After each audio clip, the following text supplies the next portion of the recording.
Hello, welcome to Wargamer. I'm your host, Rob, and in this video, we are going to be looking at the Sylvaneth rules, all of the rules for how to play Sylvaneth in Age of Sigmar 4, which is going to be super exciting. We're going to be deep diving all of the different units, how the rules interact, and hopefully I'll be your expert guide in exactly how you would want to put a Sylvaneth army together. This is only one of several videos I'm going to make for your Sylvaneth faction. I'm going to be doing tier shows, I'm going to be doing list building shows, and a bunch of different stuff. I'm recording this all on Twitch, where we normally talk about a bunch of the rules before I record it and put it into a video that you're watching now. So if you do like this video, please do like and subscribe and leave some comments about what you think about the units in this army, because that would really help me out. Now, I'm super excited about Sylvaneth because it's basically one of my OG factions, and I've loved this army for a long time. So I'm really hoping it gets exactly what it needs in this edition. So let's dive straight in and let's look at the battle trait. So this is going to seem a little bit odd, but if you are a Sylvaneth player or if you're new to Age of Sigmar, the first thing that we're going to start with is your faction terrain. So in Age of Sigmar, when you're playing one of the armies, some of them have faction terrain which you're able to bring along for free. Some faction terrain is super impactful, like the Gloomspite Gitz Loon Shrine, and some isn't as big a deal, like the Fane of Sinesh. However, for Sylvaneth, it's an integral part of how their army works. And so this is the first thing we're going to look at, because everything is going to be informed off of the Wildwood. And so let's have a look at it. This terrain is it also has a health value, I should point that out as well, with 8 health, although that is going to change, so we'll talk about it in a second, with a 4-up save, which means it can also be, like most forests on Earth right now, burnt down. And so you can lose your piece of terrain, which is important, although there will be ways to generate more terrain or more awakened wildwoods. So let's start right at the bottom here, don't know why it's down here, with the Growing Woods passive. And this is on the awakened wildwood. Each time you set up an Awakened Wildwood, you can place 1 to 3 scenery pieces. So when you buy a Wildwood from Games Workshop, it's this kind of like fun little interdocking thing. Yeah, they dock is what they do. I think that's how it works. And then there are 1 to 3 pieces. Because there's normally stipulations on where you can set up faction terrain, there might not be room because there are objectives or there are other terrain pieces for you to put the full docked 3-piece down, a 3-way dock. And instead, you can only put the 1 down, so you got a choice between all 3. However, if you are when you put the first one down, it has 8 health. If you're able to dock a second one with it, then it's going to have 10 health, and if you're able to dock another one with it, it's going to have 12 health, and that's what it's going to have. So that's a Growing Woods passive. The next ability is something you use in the deployment phase, where you deploy a wildwood and you put 1 free wildwood down at the start of the game. You set this terrain feature wholly within friendly territory, more than 3 inches from all objectives, and other terrain features. This terrain feature has now been deployed. Okay, now there's another kind of odd element about this terrain feature, is that it's got very tall parts which you definitely need to pass across. So the tree element you need to pass across in the movement phase, and you cannot stand on top of. But the bits lower than 1 inch you are able to stand on. That's because the tall tree parts are unstable, but the other parts you're able to stand on. So that's how you deploy this, and it's going to be set up wholly within friendly territory. Territory, if you're looking at a battle plan, normally it has red and blue kind of halves, and your territory is whichever side you're playing on, whether you're playing on the blue side or you're playing on the red side.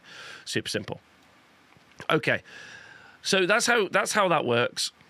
That's how you put down a forest. And then let's take a look at its health value for a moment and just be a little bit contemplative, because the fact that it's got 8 health, 10 health or 12 health, that can be fairly easy to kill, I would argue, but thankfully you can put more down. So it's got another passive where enemy units can be targeted by shooting attacks made by friendly Sylvaneth units if they are behind or wholly on this terrain feature. This is the exception to the terrain 1.2 rule. This is a big deal because it means you are going to be able to shoot at enemy units who aren't going to be able to shoot you back. That's especially good because you have some pretty decent shooting units in this army. And lastly, but that's only by shooting attacks, not magic. And then lastly, in the combat phase, any combat phase, which means every combat phase, once per turn across your whole army, you can use the Vengeful Forest Spirits, where you pick each enemy unit within this terrain feature's combat range to be the targets. Roll a dice for each target, and on a 4+, they take D3 mortal damage. The once per turn army ability at the top means that even if you have multiple wildwoods, you're only going to be able to choose one of them to use this ability. But this does mean that if you have a bunch of enemy units chasing at you, trying to attack you, you're going to do the mortal damage. And because of when it's activated, it's activating the combat phase, it means they'll do their abilities, and then you'll do your abilities, and then they'll attack. So you'll always get to do more, well, try to do mortal damage on your opponent before they make any melee attacks, and therefore hopefully keep you alive. Anyway, that's the Awakened Wildwoods. I'm not sure how many I would suggest right now to pick up. You definitely are going to need one. Probably, if you are going to collect Sylvaneth, you need two. You need at least one in your deployment and one you're going to put somewhere else, which is quite a big expense to add on to your army, I understand, but that's what we'll start with. The next thing we're going to talk about are the battle traits. So this is your army special rules, and most other armies you would start with the battle traits, but because, as you'll see, the Awakened Wild is so important, we talked about that first. So what do you get in your battle traits for Sylvaneth Sylvaneth army? The first rule is endless growth, where once per turn for your army at the end of any turn, which means at the end of every turn, pick any number of friendly Sylvaneth units wholly within 6 inches of a friendly Awakened Wildwood to be the targets, and you can heal D3 to each target. And because that's the end of every turn, that feels quite powerful, because that's a lot of healing that you can put into your units, especially as most of the models in a Sylvaneth force are multi-wound models. You have a lot of monstrous models or big hero models, and you also have like Kurnoth and Seekers as an example, the Dragonflies, all of which have a large wound value, so healing D3 is pretty nice, in my opinion. Okay, the next one is once per turn army at the end of any turn, you get to do strike and fade. So again, you can only use this once. You pick a friendly Sylvaneth unit that is in combat and is wholly within 6 inches of a friendly Awakened Wildwood to use this ability. You remove that unit from the battlefield and set it up again on the battlefield more than 9 inches from all enemy units and wholly within 6 inches of a different friendly Awakened Wildwood. So the important things to remember with this, in my opinion, is it's the end of any turn in addition. So that does mean that you're going to potentially be able to do some really clever stuff with objective control and also moving resources in places people weren't expecting, in my opinion. Like you could do, I know I've said that in my opinion twice, I'm sorry. Mumbling a bit today. I'm going to get straight on with it and get it really good. So this means that you're going to be able to get a unit out of dodge that's almost dead, get it healed back up, thanks to the other abilities, is a really smart play. I think that's really nice. It is restrictive on those Awakened Wildwoods being on the board as well. And lastly, once per turn across the army in your movement phase, which means you can only do it once, you can pick a friendly Sylvaneth unit that is not in combat and is wholly within 6 inches of an Awakened Wildwood. You remove that unit from the battlefield and set it up again on the battlefield more than 9 inches from one enemy units and wholly within 6 inches of the Wildwood. So this means you can basically do a teleport between two places and then obviously do a big old charge. The one problem with this is because you do this in your movement phase, you'll do all your movement phase abilities, and then they'll do their movement phase abilities, and they'll be able to redeploy away from a big charge potentially. So you've got to be really careful. Ultimately, many of these abilities appear in other armies, but are less restrictive because they don't require you to have terrain. Instead, you are an army that's also trying to play the game that everyone else is playing, while also trying to do that with a resource that you have on the board that you have to protect and fight with. That's easily going to be the hardest thing that you're going to have to face with this Sylvaneth force, is that most other armies have additional bonuses from their faction terrain.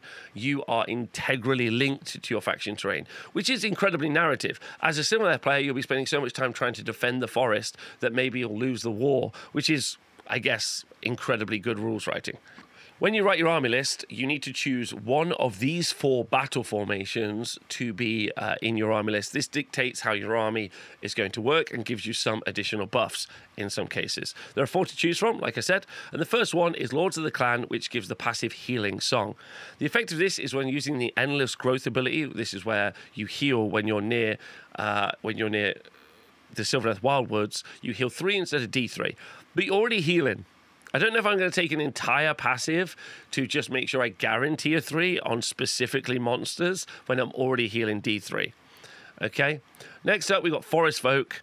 You get the passive Lacerating Strike, where you add one to the Rend characteristic of melee weapons used by friendly Sylvaneth, but not Kurnoth. That would be too much. Infantry units that charge in the same turn. +1 Rend does feel nice. Some units I've seen in some books have had like a bit limited Rend for what you would expect them to have. So +1 Rend feels nice on charging units, but obviously not Kurnoth units. How dare you? And it's only infantry locked. So it's locked to infantry and specifically not Kurnoth infantry. So it's pretty limited. The other one, Outcast, has got the passive Terror in the Eaves, where you subtract 3 from the control scores of enemy units while they're in combat with friendly Sylvaneth units. This is good because you do have to stand on objective to score points. That's important. Subtracting 3 from the control score also feels nice. It's army-wide. It's not locked to certain Sylvaneth units, which is good, but it means you aren't going to be striking and fading and getting unit off an objective. Or getting a unit out of combat. And instead, you're going to have to stay in combat to reduce their passive. I guess this is a bit of a choice between the two. Do you want to keep the unit somewhere else, or do you want to get them involved in reducing control score? The decision will have to be made for you. But this one seems like the strongest for me so far. Okay.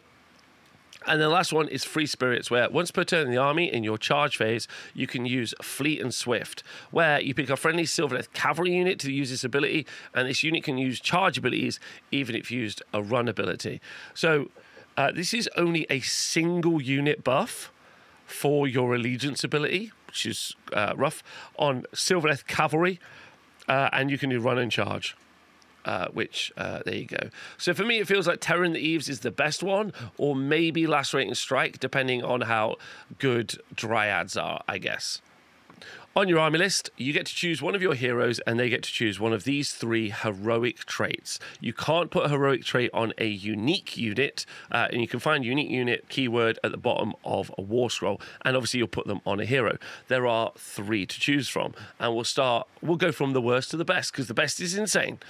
The first one is Warsinger. Pick a friendly single Sylvaneth unit, hold within 12 inches of this unit to be the target. What I mean by single is, you think it could just be all units within 12, but no, just one.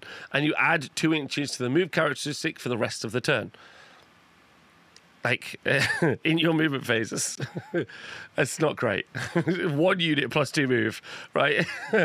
Anyway, the next one is a passive called Spellsinger, which is genuinely good, where while this unit is within combat range of an Awakened Wildwood, if this unit is a wizard, you can add 1 to casting, which I love. And then if this unit is not a wizard, it has Wizard 1, which is also great as well, because you might really want to bring yourself a melee character as an example, but being able to make it a wizard also means you're going to have access to more manifestation casting as well as everything else. So this is good. But the last one is super strong. It's a reaction that you can do to your opponent declaring a spell ability.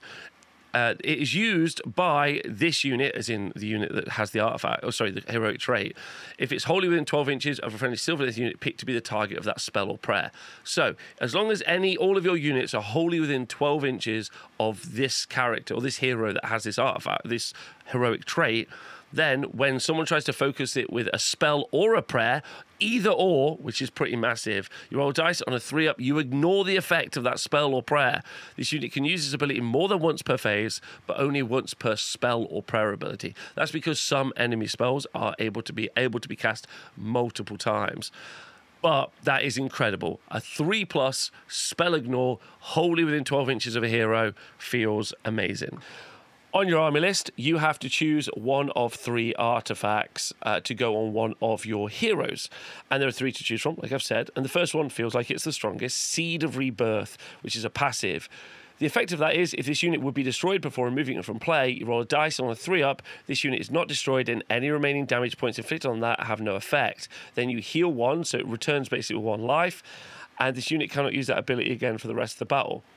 The reason that I really like this is because it's an elastic mechanic. So if you end up in a situation where one of your characters gets caught out by a long bomb charge or something and you lose it, then on a 3-up you've got the opportunity to have it, strike and fade away potentially, start healing it back up and be back in the battle, which is quite fun. The thing is this is an artifact that you choose if you plan on losing a unit. So this is like a safety net versus like a win more condition. That would be the Green Gladius, which you can do in any combat phase. You pick an enemy unit in combat with this unit to be the target. On a 2-up, you do D3 mortal damage. And yes, that isn't super impressive, but every combat phase, to keep rolling it, that could really start to rack up the points eventually. And then lastly, the Crown of Fell Bowers is usable in any combat phase where you pick an enemy unit in combat with this unit to be the target. On a 3-up, you add one to the wound rolls with combat attacks made by friendly Sylvaneth units that target that enemy in this phase. That's obviously a force multiplier for your army if you're planning on charging everything into a single unit and taking it down. +1 to wound is really nice. I think I prefer the Seed of Rebirth if I ever make a mistake. It also makes your opponent be like, oh, if I attack that unit, he could just come back to life on a 3-up, which is a problem. So I think I quite like the Seed of Rebirth, and I think I like the Greenwood Gladius, but I mean, I can see the Crown of Fell Bowers being useful as well. On your army list, you also need to choose a spell lore. There's only one spell lore to choose from. It's called the Lore of the Deepwood, and you have 3 spells. The first one, Tree Song, is an unlimited spell. So if you've not experienced this before, this means that every wizard in your army has access to all 3 of these spells, as well as any spells they have on their on their war scroll. An unlimited spell means every wizard in your army can attempt to cast this spell, where the other 2 spells you can only cast once in your hero phase. A wizard can't cast the same spell twice. That's what unlimited means. So your Tree Song spell is cast on a 6, and you pick, if there are fewer than 3 friendly Sylvaneth Awakened Wildwoods on the battlefield, you can set up another Awakened Wildwood wholly within 18 inches of the caster and more than 3 inches away from all enemy units. Objectives and other terrain features.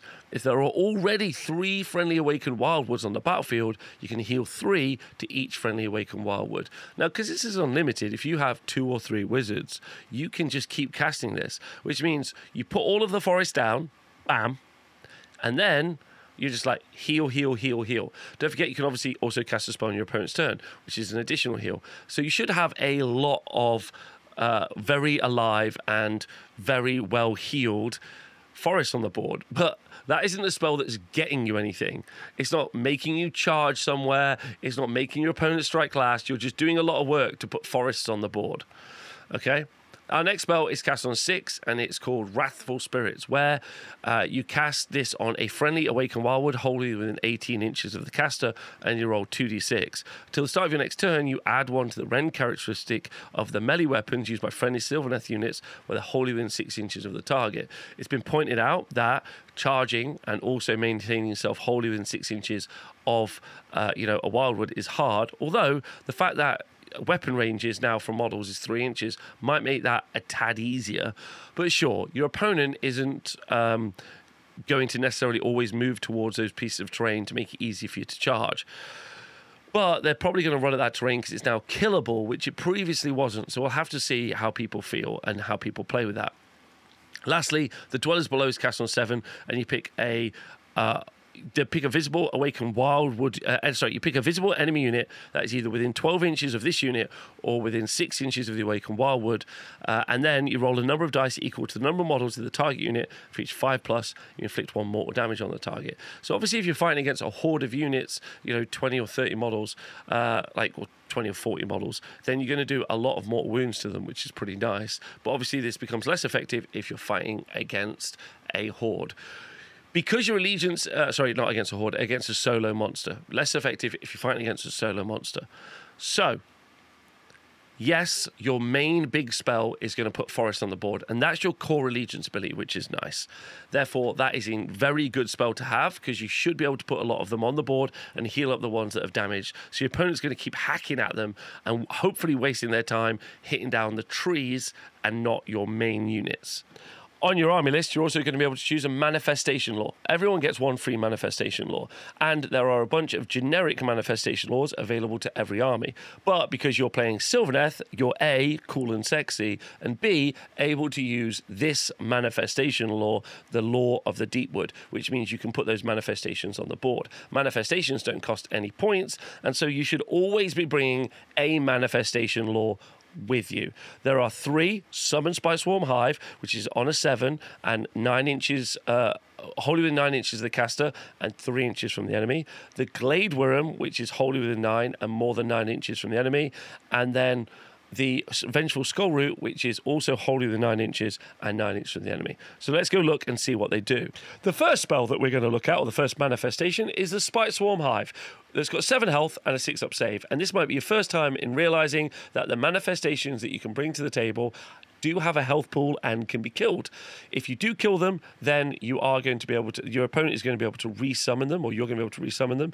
But if you ever kill the caster that summoned them, then they immediately go away. First one, Spite Swarm Hive, isn't the best. It's got 7 health with a 6-up save, and that's the reason it's not good. The reason is because its ability, which you use in your hero phase, is the Hive Nourishes. What happens is you pick a visible friendly Sylvaneth unit wholly within 3 inches of this manifestation, and that is one single unit. You roll a dice on a 2+. You pick one of the following effects: add 1 to run rolls and charge rolls, or the target has a 6-up ward save. So just to bring this into context, in order to make this happen, I need to cast the spell successfully without being unbound, put this within 3 inches of the unit I would like to buff, roll a 2+ to make the buff happen, and then probably get some of the most nominal increases to my life I can get. As an example, if we talk about Slaves to Darkness can just give +1 to run and charge rolls to a unit if they give them the Mark of Sinesh, which they do for free, and they gain a 6-up ward save if they get to roll on the Eye of the Gods. None of this requires them to do this stuff. So unfortunately, the Spite Swarm Hive isn't really gelling with me. The next one we're going to look at is actually genuinely legit awesome. I know some of the abilities I've been a little bit unimpressed with, but this one is super cool. The Glade Wyrm looks badass as well. It's got 7 health, and it's got a 4-up save, which is nice, and moves 8 inches. A 4-up save is wild, with a 6-up ward save. So that's great. And it's also got a great combat profile. 6 attacks, hit on 4s, which I know, womp. Wounds on a 2, rend 1, unless it's fighting a wizard, in which case it's rend 2, and does D3 damage, which is pretty nice. So then you have, the reason I really like this is because the next ability. So it's already good in combat, and it's already fairly survivable with that 4-up save.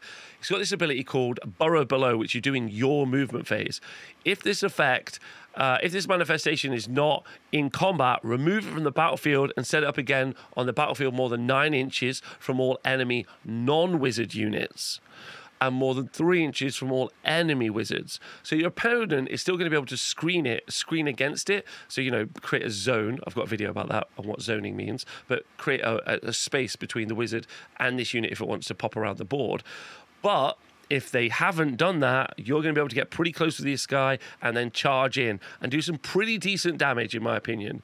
And then it's got another ability. At the end of any turn, you feed on Eldritch Energy, where you pick an enemy wizard in combat with this manifestation. You subtract from casting rolls, unbinding rolls, and banishment rolls for the target until the end of your next turn. This also feels really good if you're going into some of the elite melee fighting units, like a Great Unclean One or a Shalaxi, which are wizards in addition to also being pretty fighty.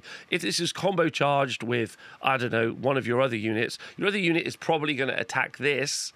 Probably attack the other unit and not this, which means you're going to reduce the power level. So it gives your opponent a lot of choice, in my opinion. This is nice. It forces mistakes. Also, it looks a bit like Shia Halud. You'd be like, So you can do a bit of Dune music every time it pops up, which is obviously hilarious. So I quite like the Glade Wyrm. Nice, very unique. The last manifestation that you get in this army is the Vengeful Skull Root, known to some as the Vengeful Scuzzy. It's got 8 health and a 4-up armor save, and it moves 8 inches. It's got an okay melee profile with 3 attacks, 4s and 2s, round 1 damage, D3, but I wouldn't say particularly impressive. It's also got a very odd ability called Vengeful Terrors, which you do at the end of any turn, which means the end of every turn. And the reason it's important at the end of any turn is because what you do is the active and the inactive players use their end of turn abilities, and then you decide who controls objectives. Controlling the objectives gets you points, and those points are going to help you win the battle. So it's important. It's important where it's placed in the steps, because it means you potentially could affect your opponent's ability to score points.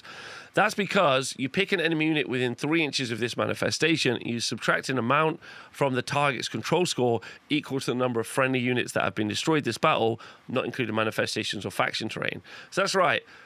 Every time one of your friendly units is destroyed, you can reduce the control score of an enemy unit by one single enemy unit as well, not multiple units within 12 inches or anything like that, just a single one unit. And this, I think, is a little bit awkward. I guess when later on we know that we're going to be able to talk about the ability to bring units back from the dead. So I think the idea is that like a unit dies, you bring it back from the dead, a unit dies, bring it back from the dead, and then this becomes really effective. But generally, Sylvaneth is quite an elite army. Kurnoth Hunters, you don't want to die. The Seekers and the Revenants, you don't want to die either. So this probably is better if you're running like more of a multiple small unit build. But right now we've got to work out if that's viable. The first unit we're going to look at is the leader of the faction, Alarielle the Ever Queen. Now, this is a multi-role unit in its ability to resurrect units, do spells, do combat damage, and buff units around it.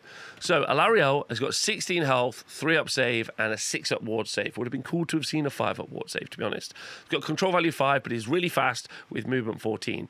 It's got a single shot that does 4 damage in the shooting phase, and then in combat has got 5 attacks that do damage 2, and 6 attacks with a Wardroth Beetle that are damage 4. So slightly less than a momentumed up Morg Grunter. So the combat damage and profile is fine. Unfortunately, hitting on a 4 is maybe the weakness. Okay, so like I said, pretty survivable, but even more survivable because of the main reason you're going to take Alarielle, the Rite of Life. This is something you do in your movement phase. You pick a friendly Sylvaneth unit that's been destroyed to be the target, and this unit can use this ability if it's been destroyed, but if it does so, this unit must be the target. So what I'm about to say is Alarielle can bring herself back from the dead. The effect is you roll a dice, and on a 4-up, you set up a replacement unit with half the number of models from the target unit rounding up, wholly within 9 inches of a friendly Awakened Wildwood, and more than 9 inches from all enemy units. If the target was a monster, you allocate 8 damage points to the replacement unit, and ward rolls cannot be made for those damage points. So this is pretty interesting because herself, she effectively has a 4+ resurrect, and as we know, thanks to the Wildwoods, we've already got some healing that we can do on these units. So that feels very effective and a reason that you definitely would take this model because it can bring itself back to life. We now know that we can have a monster with an artifact that can also bring itself back to life as well, that we looked at earlier. And so there's a lot of bringing stuff back from the dead, which is obviously very like life themed. So this is very strong and is going to be really good, especially the ability to bring back, big Durthu, which we'll talk about in a moment. Also, Alarielle is a level 3 wizard, so the ability to cast a bunch of spells, and has a unique War Scroll spell, Metamorphosis, where you pick a visible enemy unit within 12 inches, and then you do 2d3 mortal damage. And 2d3 mortal damage is pretty big in Age of Sigmar 4. If the target is destroyed by this spell, you can immediately resolve the effect of Tree Song spell as if this unit has successfully cast it. So you could set up a Wildwood. In addition to help with casting those 3 spells, in any hero phase, which means every hero phase, you can pick one of the following effects. +1 to casting rolls, which is great, or heal 2d3, which means heal 2d3 every single turn. It's not quite the level of healing we're seeing on something like Archeon, but it's still pretty nice. Obviously, this can be used in conjunction with the Wildwoods healing for a prodigious amount of 3d3 healing across a single turn, which is pretty nice, to be honest. And then lastly, once this does get into combat, it has a monstrous rampage, which is once per turn in the army in any charge phase. If this unit charges turn, pick an enemy infantry unit and roll a 3+, you can inflict that many mortal damage. So you can do up to 6 mortal damage to an infantry unit, which is pretty impressive. To be honest, I don't know why the giant Wardroth Beetle can't pick just any old unit except monsters, because it's huge, but this is pretty good. Ultimately, also, this character is unique, so you can only take one of them. That means they also can't take those heroic traits or artifacts. And he's also a monster and a War Master, which means it will be the general in your army, unless you have another War Master, in which case you get to choose between the two. So I'd love to know what you think about Alarielle the Ever Queen. I think the Rite of Life feels very strong, in my opinion, to bring units back. And the Wardroth Beetle can do some good work, and it's going to be really tough to do anything like chip damage. You're going to have to commit with some massive forces to take Alarielle out, and she has got that good, big old 3-up armor save. And the healing that she gets is all stuff that can be done while she's in combat. You could also chuck a rally on there as well in each hero phase for some crazy, prodigious healing, and is a really fast model. So, yeah, I like Alarielle. I think she's good. Next unit we're going to look at is the Warsong Revenant. It's got 7 health, a 5 up armor save, and a 6 up ward save. It moves 6 inches, got a control value of 2, and is a level 2 wizard, which is kind of the important part about it. So it's got the fly keyword, so it's going to really struggle with line of sight blocking terrain because it's going to be targetable. What is this unit going to do? This is so interesting because this is genuinely pretty cool because it's a confusing unit. It has a passive, Alariel's Song, where friendly Sylvaneth units wholly within units have a 6 up ward save while they're wholly within 12 inches of this unit. It's a pretty nominal buff, having a 6 up ward save. The big news is that you subtract 1 from ward rolls for enemy units while they're within 12 inches. They do not have to be wholly within 12 inches. That's pretty nice. So you're really going to be able to shut down your opponent's ability to make saves on their units, making your fighting units, which we'll talk about later, that much more damaging. As I've said, it's a level 2 wizard, but it does not have a bonus to casting, and instead it's got one of the very rare and unique bonuses to unbinding and banishments because of the Wildwood Revenant's passive, where you add 1 to unbinding and banishment rolls while it's wholly within 6 inches of the Awakened Wildwood. Okay? And then you've got, in your hero phase, the ability to cast its own War Scroll spell, which I think is great, which is cast on a 7, where you unleash a swarm of spites. You pick a friendly Awakened Wildwood, wholly within 18 inches of this unit, and you pick up to 3 visible enemy units that are just within 9 inches of that terrain feature, and then roll a d3 on a 2-up. You can do that many mortal wounds. Don't forget, you can cast this spell in your opponent's turn. So this does mean, over the course of a battle round, there's potentially 63 mortal damage you're doing into your opponent's army. The reason this unit is interesting is because of how the entire Sylvaneth army is structured.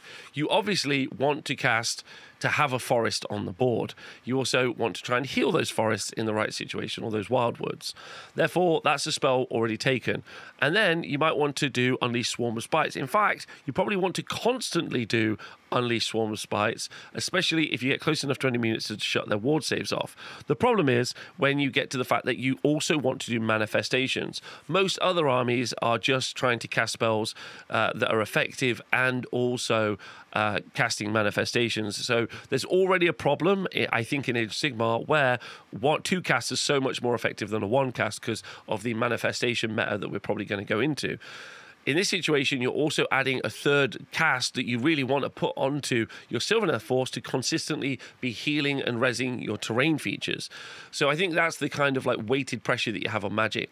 Either way, I love this unit. I love the model. I like what it does. It's going to be you can't have ward saves within range, or -1 to your ward save. And then I'm going to do a bunch of mortal wounds, which is nice. Also, I don't think I've talked about it enough. It's a massive range. It's pick a friendly Awakened Wildwood wholly within 18 inches, and you can obviously cast a Wildwood, set it up, and then do this, which is pretty strong. And then your opponent's turn, do it again. So, it's a pretty big range on the mortal wounds. I think this is more effective than it seems on paper. The next unit we're going to look at is Belthanos, and Belthanos is another unique character with 14 health, a 3-up save, and moves 12 inches. And because it's a monster, is control value 5. Like I said, a unique unit with no ward save at all. So what does Belthanos do? Well, he's a combat character. On the charge, he gets +1 damage with his Kurnoth Glaive, which has got 5 attacks, 3s and 3s, Rend 2, damage 2, for a total of 3 damage, which is pretty nice. 15 damage from that.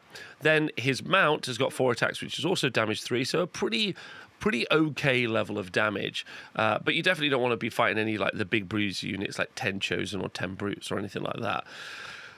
Then he has some pretty cool abilities. First one we'll talk about in your charge phase is a Kurnothi Warhorn, where you pick up to 3 friendly Sylvaneth units to be the target. Each target can use charge abilities, even if they use run abilities. So if you would like your army to just be going really fast, you can do Alariel, this guy, maybe a unit of bugs, and just slam into the opponent incredibly fast because he is fast, 12-inch range. Alariel's fast. The Bug Riders are fast. You can have a very, very fast army. And this is done in every, in your charge phase, across the whole battle. So it's quite a nice buff, to be honest, I think. Now, the other cool combat ability that this unit has is its Rampage, which is done once per turn in any combat phase, which means every combat phase where it gets really interesting situationally. You pick an enemy unit in combat with this unit to be the target. You roll a d3. On a 2+, you inflict an amount of mortal damage on the target equal to the roll. Then you can remove this unit from the battlefield and set it up again on the battlefield within 1 inch of a target. So let me just explain quickly how the combat phase works. What'll happen is, if I'm the active player and you're not the active player, I'll do all of my combat phase abilities, then you'll do all of your combat phase abilities, and then we'll start doing the fight abilities, is what we'll do. So what this means is when I charge in, let's say I charge into the end of a long string of goblins, I'll be able to use this ability and teleport basically to the other end of the long string of goblins. That might put my base next to a unit which I didn't actually charge, but is the target that I actually wanted to hit, which is super interesting. In my opponent's turn, because it can be done in my opponent's turn, if I'm fighting, a chaff screen, and then my opponent charges me with a big monster or a hero that's going to kill me, on a 2-up, I could potentially move to the other side of that chaff screen, so my opponent isn't going to be able to get into contact with me. That's all very interesting, especially as the inactive player in a turn, because you'll be making this reactively to abilities that they've done, which is, again, really interesting. So that is a super fun ability. I think you're going to have a load of fun using Belthanos in that way. And the other ability they have, is Nature Etheric, which is used once per battle at the start of any turn. You pick a terrain feature within 6 inches of this unit to be the target. And for the rest of the battle, the target gains a Place of Power terrain ability and counts as an Awakened Wildwood for the purposes of Endless Growth, Warp, Hidden Pass, and Strike and Fade abilities. So this means you're going to get +1 to cast, thanks to Place of Power ability, where you beseech the ability to get +1 to cast. In addition, you can do the heals and the strike and fade. This doesn't mean you're going to be able to use the Warsong Revenant spell through it, however, because while you're treating it as an Awakened Wildwood for the purposes of these abilities, you're not using it as the purpose of the ability for the Warsong Revenant, which is a little bit of a shame. Ultimately, though, this gives you a piece of terrain on the board that's always going to be an Awakened Wildwood, and I really like that, and I think that's going to be quite strong. Ultimately, I think Belthanos is a cool combat character that's got some really interesting mechanics for moving around the board and also helping your army move around the board. So I think it should see play. Our next unit we're going to look at is the famous Arch Revenant. Arch Revenant is a melee character that's able to support Kurnothi units, keyword you can see there. 6 health with a 4-up save with unfortunately no ward save. It is fast, which is nice, 12 inches, and has got an okay combat profile, 5 attacks, 3 force, rend 1, damage 2, with no abilities on it like crit mortals or anything. The reason it's pretty good for buffing Kurnothi because of its passive Champion of the Kurnoth, where you add 1 to wound rolls for combat attacks made by friendly Kurnothi units while they're wholly within 12 inches of this unit. Yes, this doesn't buff the bow Kurnoths, but it is going to buff the fighting Kurnoths. And seeing as we know we can already get +1 rend as well, which is pretty spicy, +1 to wound I feel is quite nice. Also, we can have run and charge on Kurnoths if we're running Belthanos as well, so our slower combat pieces can run off the board, which I feel is quite nice. In addition, in any combat phase, which means every combat phase, you can use the Crescent Shield ability, where you pick one of the following effects to apply for the rest of the turn, and this unit has a 4-up ward save. You add 1 to the attacks characteristic of this unit's melee weapons and add 1 to wound rolls to this unit's combat attacks. So 4-up ward, really nice. I do like a 4-up ward save on my Arch Rev, especially as he might end up being in combat with my Kurnoth Hunters. +1 attack characteristic, using melee weapons, and +1 to wound rolls is fine, because it's 3s and 4s, but it's only round 1, so he's not there. I'm never ever taking this unit to ever fight anything. I'm using this to pay the points it costs to add +1 to wound my Kurnoths. That's it. Our next hero is the Lady of Vines, which is another unique hero, and thankfully is also a 2-cast wizard. And that's pretty nice because this might be the force multiplier that we need in our Sylvaneth army. Let's talk about it. 8 health with a 3-up save and moves 8 inches, which is fast enough. That's fine, especially when our Kurnoths and some other infantry are fairly slow. It's not going to keep up with Belthanos or any of the butterfly units, but it is going to move pretty fast. It's got a 1-shot attack that's 12-inch range, that's 2s and 2s, rend 1, damage d6, which is not to be sniffed at. And then it's got 6 attacks in combat, which are 3s and 3s, rend 2 again, damage 2, but it has got crit mortals, which is, again, fine and nice. I'm going to jump straight to why I think this might be a unit that you take and the spell that it brings with it. Lady of Vines has got a spell that could be cast on a 7, and if you successfully cast it, then until the start of your next hero phase, for any Sylvaneth units have a 5 at ward save while they're wholly within 12 inches of this unit. A comparative unit that you could have is a Chaos Sorcerer Lord, where it just picks a unit of Warriors of Chaos and they have a 5 at ward save. This is a little bit more of a loophole to go through in needing to cast the spell, make sure it's not unbound, and then give them a 5 at ward save. But this, unlike the Chaos Sorcerer Lord, is multiple Sylvaneth units. So you can put this right next to a Lariel and Belthanos or a Warsong Revenant, and then all of those characters, including itself, are going to have a 5 up ward save, which is obviously going to steep its survivability massively. So I think this might really see play, even if it doesn't feel super strong, because that 5 up ward could be very effective. The next ability is the Viridian Crown, which is a passive, which makes your unit, this unit counts as an Awakened Wildwood for the purposes of Endless Growth, Walk the Hidden Paths, and Strike and Fade. So you're not going to be able to cast spells from it, but you're going to be able to teleport around it and also do healing, which feels like that's also going to be very effective as well in a more monster-heavy list. Let's not, before the YouTube comments shout at me, let's not shout about the fact that the Lady of Vines has only got 8 health. This does mean if Alariel brings this character back, because it's a monster, it'll automatically take 8 damage and die, which is not something you want to do. Lastly, this character has got a once per turn ability that's done in the combat phase, where you pick an enemy unit in combat with this unit to be the target. You roll dice, and on a 2-up, you pick one of the following effects. The first is Barrier, where you -1 the hit rolls from the target's attacks, and the other is you add 1 to hit rolls for attacks made by friendly units that target the enemy unit. So we got +1 to hit from the Lady of Vines. Our Revenant is going to be able to make our units, our Kanotha units at least, have +1 to wound. So -1 to hit or +1 to hit, -1 to be hit or +1 to hit, and then +1 to wound is something I feel we can stack already, which feels nice. And a 5 up ward save around a 2-cast character seems good. Our next unit is the Tree Lord Ancient. This is a non-unique unit that's got 14 health with a 3-up save. It's obviously a monster and is a level 1 wizard. So it's good at surviving. Doesn't have an inbuilt ward save. That's what the Lady of Vines is for. And it's got a control value of 5, so it's going to be good at holding objectives. It's got an okay shooting attack, which has got 18-inch range, which is pretty massive in this game. 4 shots, 4s and 3s, rend 1, damage D3. To put this into context, this is the same shooting range as a Knight Judicator from Stormcast Eternals. So I don't think that's a bad shooting attack. It's got 2 other melee weapons. One of them is Sweeping Blows, which is 5 attacks, which does hit on 4s, which is rubbish. Wounds on a 2, rend 1, and damage 2. And if it gets charged, it gets an additional rend. I think damage 2 feels a little bit weak, to be honest. Massive Impaling Talons is another attack it has, which is 2 attacks, damage 3. Okay. It doesn't have a unique War Scroll spell, but it does have 2 massive bonuses as to why I think you maybe would take one in your army. The first one is Ground Shaker, which is a rampage you can do in any combat phase. Only once per turn, so only one of your Tree Men Ancients is going to do it. You pick an enemy unit in combat with this unit to be the target. You roll a dice. On a 4+, the target has a strike last for the rest of the turn. At the minute, in Age of Sigmar 4, there is something called the Activation Wars, or the Activation Wars have actually returned. This is where you have multiple units with, or multiple ways to produce strike first or strike last effects in either your army or your enemy's army. When you get to the combat phase, you'll do all of your combat abilities, all of your opponent's combat abilities, or whoever's inactive. Then you'll do fight abilities, and the fight abilities are broken down into strike first timing, middle timing, and then strike last timing. So anything you have where you can make it so you can make a unit strike last is a positive, even if it might be on an expensive level 1 wizard. But it might be pretty crucial to your army.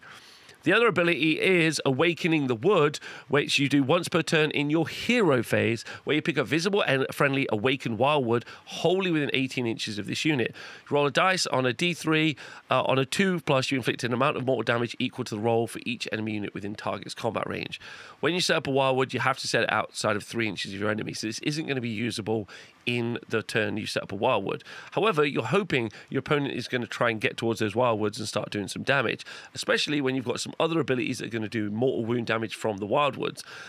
Right now, I can already think of 3 different abilities. I think we might have to be 4, but we're definitely 3, where we're doing multiple damage, mortal wound damage from the area of effect of a wildwood to multiple different units. And they're inconsistent. Sometimes it's roll a d3, sometimes it's roll a 4+. But the fact that this ties in with how some of the rest of the army works for generating damage and output feels good, especially, and also having strike last on its war scroll. So, apart from that, it's a very expensive wizard that doesn't do a lot of damage in combat.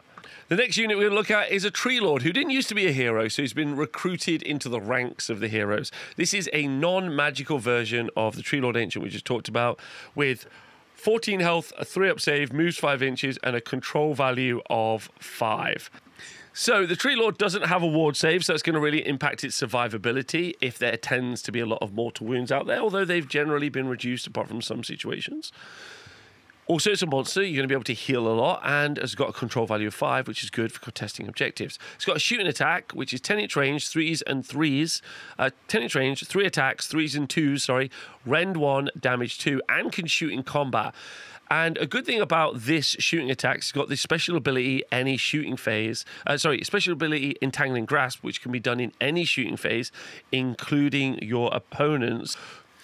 So with the Entangling Grasp, you pick an enemy unit that had any damage points allocated to it this turn by attacks made with this unit's strangle roots to be the target, so the shooting attack. And if you've done any damage, you can roll a dice on a 3+. The target cannot use run or retreat abilities until the start of your next turn. So you can make a unit a little bit slower, or even make it so that it's not going to retreat out. The one thing I will say about Entangling Grasps is it's double situational. So I have to A, do damage with it, and B, I need to roll a 3-up in order to make it work, which feels a little bit tougher than I would want it to be. In combat, he's got 5 attacks, hitting on 4s, wound on 2s, rend 1, damage 2, which is genuinely the same profile that you would put on a Stormcast hero. And sometimes I see that profile on basically wizards and I ignore it. So it's not the best melee profile that you can have on a monster.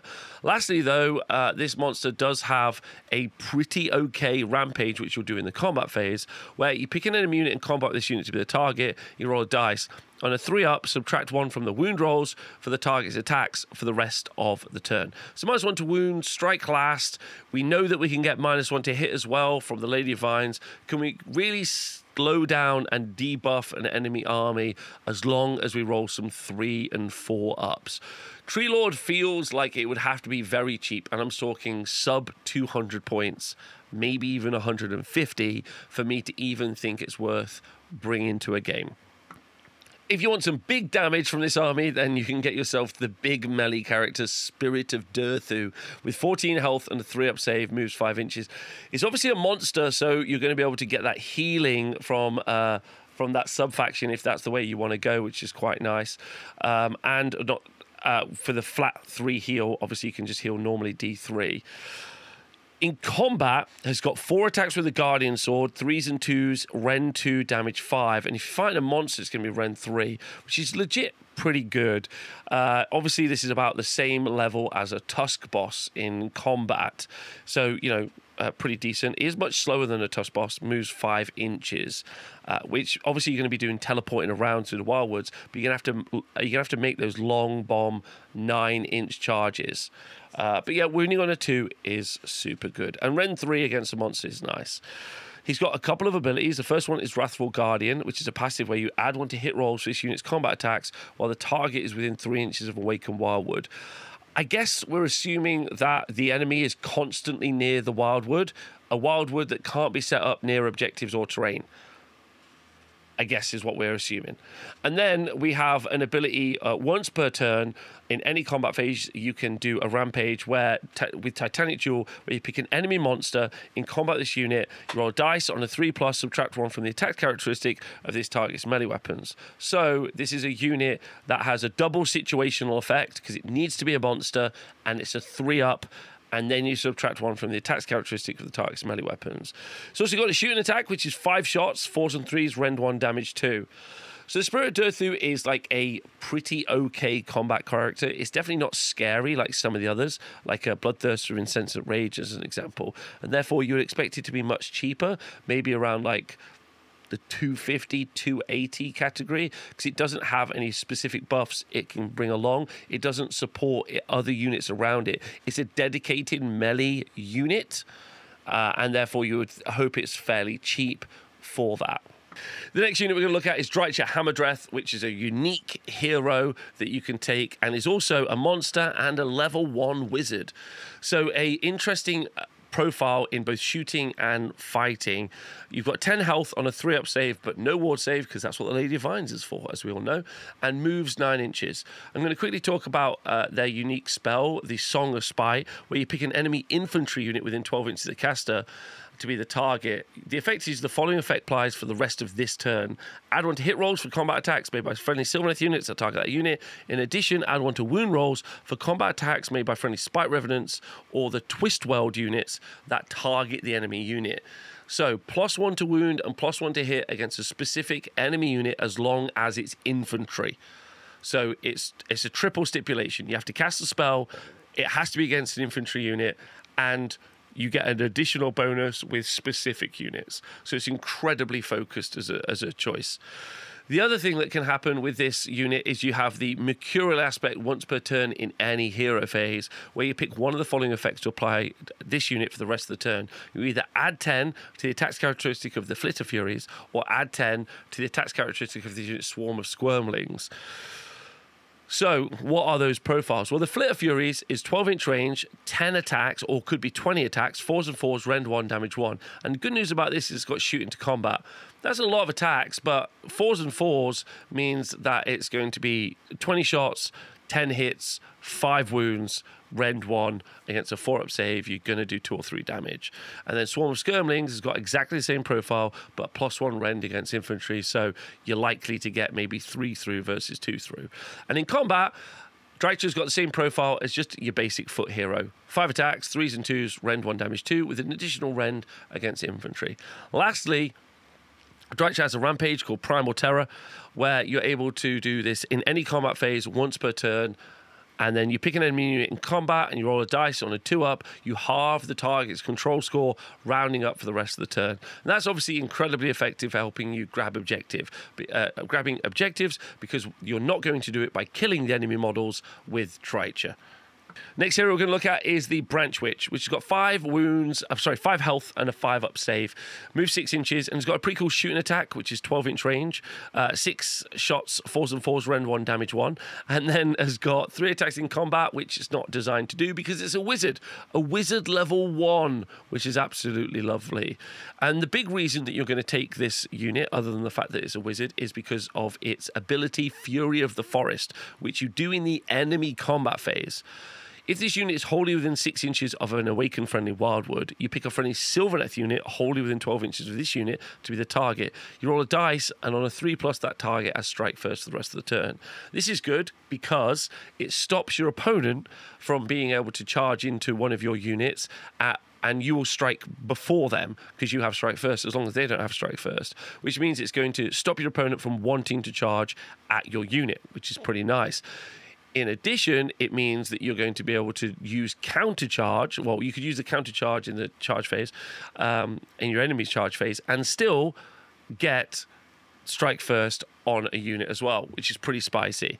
It'd be nice if there was a 3d6 charge somewhere in the army, but that's a really nice ability on a cheap caster versus the strike last effect that we saw previously. So I like that. That's really nice.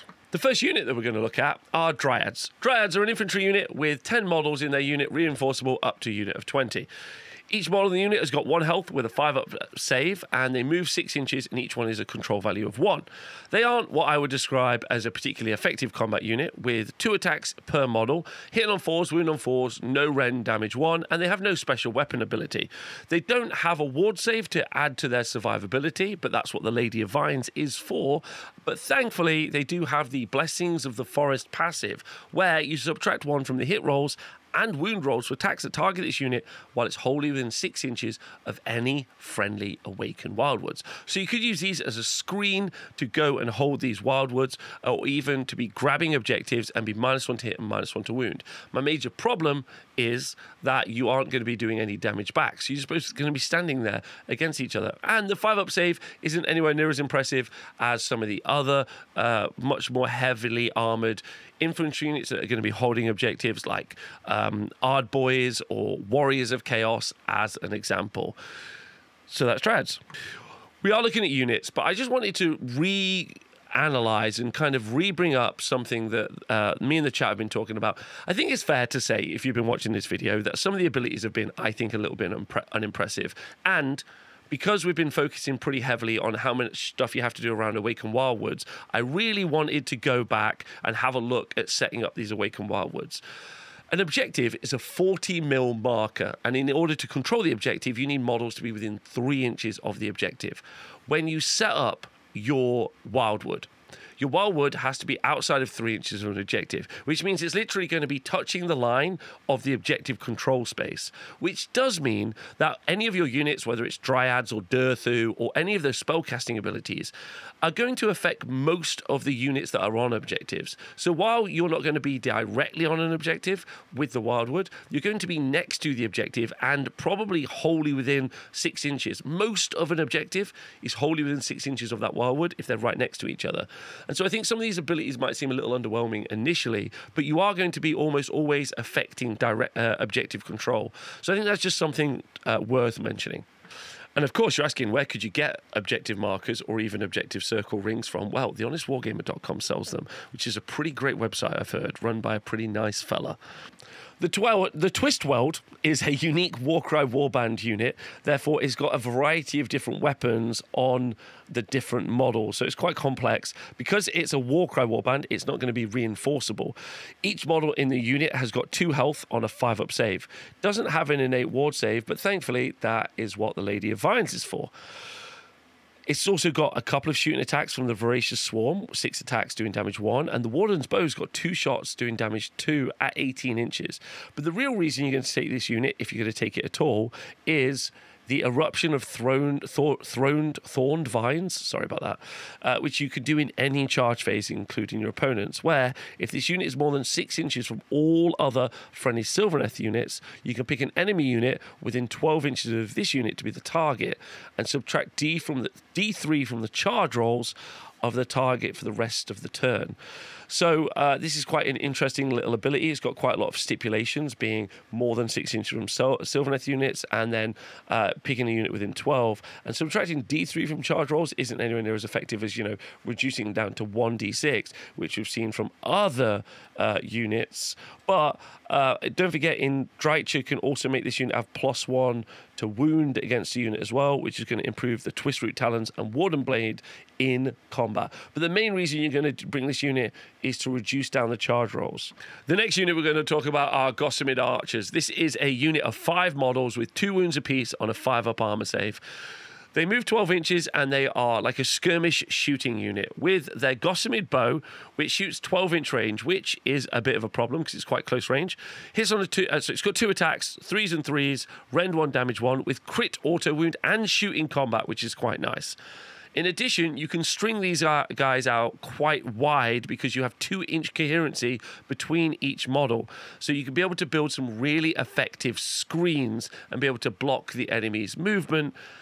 In addition, with your shooting attack, once per turn in any shooting phase, this unit can use it. If this unit used a shoot ability, then you can move D6 inches, and it cannot move into combat during any part of that move. A nice thing about this is this also means that you're going to be able to shoot into combat and then move out of combat, meaning your opponent isn't necessarily going to fight you, which is good. I do think if you were to take a lot of these, then maybe you would actually be able to bring a lot of shots to bear. Not particularly great quality shots, although you are hitting on 3s and winning on 3s, which is pretty nice. But these are definitely effective for a multiple series of skirmish abilities. Obviously, redeploy is also going to be affecting some of their moving as well, which I think is super nice. So you can have a 2d6 move with one of the units of Gossamids, which I think is quite spicy. Let me know what you think about the Gossamids. The next unit we're going to look at are Tree Revenants. Tree Revenants are a unit of 5 infantry, can be reinforced to a unit of 10, and each model in the unit has got 2 health with a 5-up armor save. No ward save, but as we know, that's what the Lady of Vines is for. They move 6 inches, they've got a control value of 1, and they're kind of okay in combat, with 2 attacks, hit on a 3, not wounding on a 4, rend 1, damage 1, with no special abilities. They do have a special ability that they can do once per turn across the army, so multiple units of Tree Revenants won't be able to use it, just one of them, and it's called the Waypiper's Dance, where if this unit is not in combat, remove it from the battlefield and set it up again on the battlefield more than 9 inches from all enemy units. One of the strengths of the Sylvaneth force definitely is its ability to move around the board thanks to the Wildwoods, at which you already have all the very fast movement that you can see in Alariel, the Bug Riders, or Belthanos. So I'm not necessarily certain these are super useful, especially as whenever they arrive somewhere, they're not going to do a lot of damage. But battle tactics are legitimately a thing, and if they're cheap enough, they're just units that are going to go out there and score battle tactics points while your main force concentrates on keeping your trees alive. The next unit is Spite Revenants. Spite Revenants come as a unit of 5 infantry, and they have got 2 health each with a 5-up save. They don't have a ward save, but that's what Lady of Vines is for. And they move 5 inches, and each one is a control value of 1. So you can't even build a big control unit for being control value 10. They do have 3 attacks each that hit on 3s, wound on 4s. They've got no rend, damage 1, but the important news is they're crit mortal. So if you do make this unit be a massive unit of 10, you'll get 30 attacks out of the Spite Revenants. They do have a special ability that you can do in any combat phase called Unbridled Malice, where you pick an enemy infantry unit only, you roll a dice on a 3-up, the target cannot use commands for the turn. This is again another ability that you see in Enlist, which is a double stipulation. Only infantry and a 3-up, and then they cannot use commands for the rest of that turn. It's a pretty weak source ability, to be honest, but the big news is 30 attacks with crit mortals, which is genuinely very nice. Right, now we're going to move into elite units, and the first one we're going to look at are Kurnoth Hunters. Kurnoth Hunters with great swords. There are 3 types of Kurnoth Hunters, all with different weapon loadouts. They are a unit of 3 models with 5 health and a 4-up armor save. No ward save, but that's what Lady of Vines is for. And control value 2. This is a dedicated melee unit, and therefore it's got a great combat profile, with each model having 4 attacks, 3s and 3s, only rend 1, but damage 2, and importantly got crit mortals. So a massive unit of 6 of these is going to be able to have 24 attacks, 3s and 3s. If you are near the hero gets +1 to wound, and you do all attack, you can have 24 attacks, 2s and 2s, rend 1, rend 2 if you're near a forest, and then damage 2. So it's quite a lot of attacks. These Kurnoth Hunters do have a 4-up armor save and no ward save, so they're going to be a little bit easy to get rid of, but thankfully they have 5 health each, so 15 health over a unit of 3. It's kind of okay. Now, while this unit is contesting an objective, they're going to be able to use the Envoys of the Everqueen passive, where friendly Sylvaneth units contesting that objective have a 6-up ward save, including themselves. But if you brought a Lady of Vines, it's already given you a 5-up ward save, so that's fine. And also, in any combat phase, you can use the Trample Underfoot ability, while if this unit charges this turn, you can roll a dice for each model in this unit, so in the Kurnoth unit, and for every 3+, you can inflict a mortal, which means a big buffed up unit of 6 Kurnoth Hunters is going to potentially do 3 or 4 mortal damage. I would have liked to have seen Pile-In attack twice, like you see on Chosen or Varangard, on something like this. Otherwise, it doesn't quite scale with the amount of damage you would expect to see from something like this, but they're also very survivable, I guess, and going to be good for holding objectives, probably. The next unit we're going to look at is still the Kurnoth Hunters, and they've got Scythes this time. Still 5 health, unit of 3, can be reinforced to a unit of 6, 4-up save, 5-up ward from a Lady of Vines, and then each model in the unit has got 3 attacks, 3s and 3s, rend 1, damage 3. So hitting on 3s and then wound on 3s is good, especially as we know we can buff both of those. So a unit 3 is going to do 9 attacks, 10 if it's got a champion, which it does, and then a unit of 6 is going to do 19 attacks, 2s and 2s, rend 1. If you get charged, it's got anti-charge rend 1, it's going to be rend 2. If you get charged near a forest, rend 3 is pretty decent. So these guys should do some pretty significant damage in holding those objectives like we talked about. In addition, if they're holding an objective, they get 6-up ward save if you haven't brought a Lady of Vines, and you've got the Tanglethorn Thicket, where you pick an enemy unit that charges this turn in the combat phase, roll a dice for each model in this unit, and on a 3-up you do a mortal like you would previously. This also will work with countercharge, so you can countercharge an enemy unit and they will still count as having charge, which I think is pretty spicy and I quite enjoy. So yeah, these feel like really good objective holders, even though Unit 6 is only going to count for 12 on an objective. But hopefully anyone that charges onto that objective is going to get beat to hell by these hunters. The next unit we're going to look at are Kurnoth hunters with great bows. So same survivability and the ability to get 6-up ward on an objective. They're not very good in combat with their vicious claws, but it's still quite a lot of attacks, 3 per model. But the real reason you're taking these is because of the 18-inch bow attack. There's 2 attacks per model for 6 from a unit of 3 and 12 from a unit of 6. And they are going to be doing 3s and 3s, rend 1, damage 2. They've also got the anti-hero +1 rend, so it's going to be doing rend 2, and thanks to the steady aim ability in your shooting phase, this unit can ignore the guarded hero ability in the core rules, which means you can just snipe enemy heroes. This is great and super situational if you're having key enemy units. I think most of the key enemy units in Age of Sigmar 4 are going to be centerpiece models. Glutos, a great unclean one, Be'lakor are all large, monstrous creatures which you would be able to shoot anyway. However, there are some synergistic small pieces, and being able to take them out is going to be pretty important. Other than that, a unit of 6 is going to be doing 12 shots, which could do 24 damage. But the rend is a little weak if you aren't hitting a hero. But, you know, it's nice to have that shooting prowess in here, especially if you're doing like a bunch of AoE mortal damage from the trees, and then you're shooting these shots into those units that are also taking damage from the trees. But I probably would prefer the combat output of the other 2 Kurnoth variants. Next unit we'll look at are a cavalry unit, although they are a flying cavalry unit, and again an elite flying cavalry unit. Spike Rider Lancers are a unit of 3 models, and it obviously can be reinforced to a 6. Each model in the unit has got 5 health with a 4-up armor save. No ward save to speak of, but they do move a pretty pacey 12 inches, which is nice. It means you don't have to rely on trees and everything else whipping around, and instead you could be going pretty fast. Near Belthanos, you could have run and charge, which would be 18 inches, which is pretty spicy. The combat attacks are, in my opinion, pretty good because you get 3 attacks from the rider, 3 attacks from the mount, both of which you'll get +1 damage on the charge. That's 6 attacks per model doing damage too. They are obviously not hitting and wounding quite as well as Kurnoth Hunters, with the mount hitting on 4s and the Lancer wounding on 4s, but ultimately it's a lot of attacks. And with that 3-inch aura that you have for doing combat now, a unit of 6 is going to put out 36 attacks that are damage too. Not necessarily obviously going to get all those through, but it's pretty interesting. The weak source, if there is some, is at their rend 1, but sure, you want to be fighting near a forest and getting an additional +1 rend on those attacks, although not on the companion one. They also have a coherency of 2 inches between these models, because they have those big old wings, and at the end of any turn, which means the end of every turn, they can heal 3 to this unit. So they're going to be able to life tank quite nicely with that heal every turn. And they, in the combat phase, and I think this is the reason these feel really good, is because the Descent of Spike Rider's ability, if this unit charges turn, you roll a dice on a 3-up, this unit has strike first. If you take multiple units of these guys, then you are going to get multiple strike first accounts, and you're going to be able to hit your enemy, and then you're going to be able to teleport away after, which feels pretty nice. So, love these, think these are great.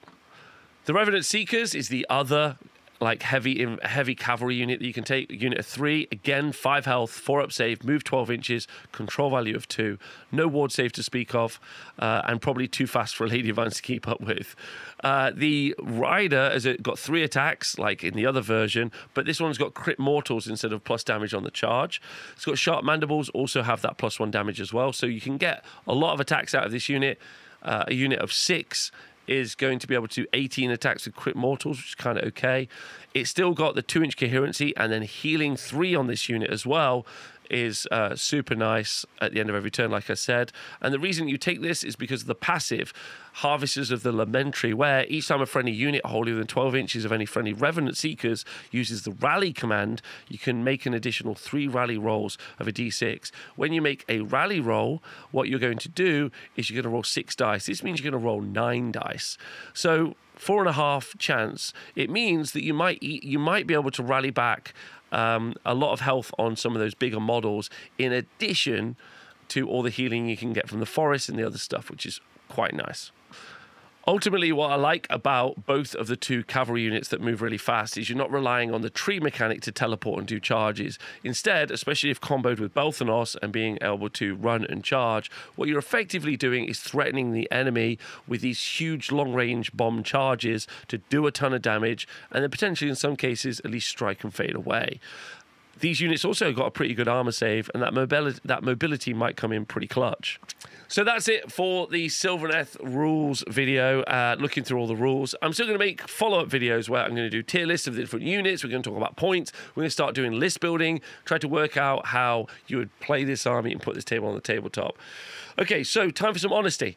I've done a couple of these now so far, and honestly, it's not feeling like Sylvaneth have been able to get a lot of bonuses from most of their interactions on the table. I think there's some standout units. I feel like Alariel's ability to bring back units is pretty fun, but it really feels like Games Workshop have missed the forest for the trees on this particular army, specifically because it feels like everything is dedicated to keeping trees alive and teleporting around the trees, but once you get there, you don't tend to do much. Maybe I'm misreading it, and that's why I talked about, you know, where the forest is set up and holding objectives. Some of the units can be really fast, which is good. You've got some okay casting, but you don't really have anything to cast, which is kind of weird. I feel like we're going to go into a game where there's going to be a lot of manifestations on the board, blocking up the board anyway. So that's going to make an additional problem for teleporting, because mobile manifestations, you're not going to be able to teleport near. So they can just use manifestations, which are free, to block up your key allegiance ability, which I think is a problem. So yeah, I feel like it's an army that's got some screens, but isn't screening anything. That's what someone in the chat said, and I super agree with that. I would like to know what you think. I try really hard in my YouTube videos to stay really upbeat and really positive, but I wasn't really vibing with anything that the army was throwing across. Some of the things that were just super shocking, like the Tree Lord Ancient just doing 2 damage. So just let me know what you think. I need some help in the comments to feel upbeat and positive about this. So that's what you're going to be there for. And hopefully you've enjoyed this video. I want to thank the Twitch chat for hanging out as we talk about this army as well. And I want to thank everyone on the Wargamer Patreon for supporting me and helping me be able to do this for a living. You're all great.